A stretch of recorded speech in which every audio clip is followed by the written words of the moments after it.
Hey, Natural Grandma viewers. Shh.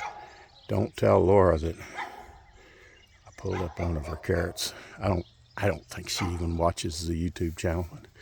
I'm out here to raise beds. I mean, Jiminy. Look at this zucchini.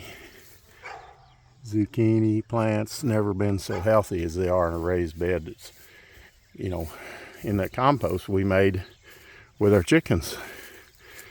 That's the deal. Chickens, don't necessarily have to make you all the money in the world to make you compost. See, the beans are climbing there.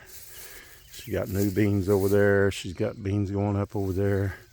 She's got sweet corn. And, she can come right out here and, I don't know what that is. Y'all have to help me out with that.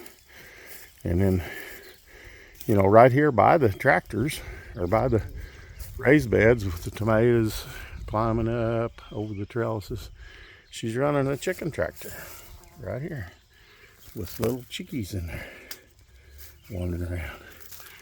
So, at Natural Grandma, we really wish that you were having this good a day.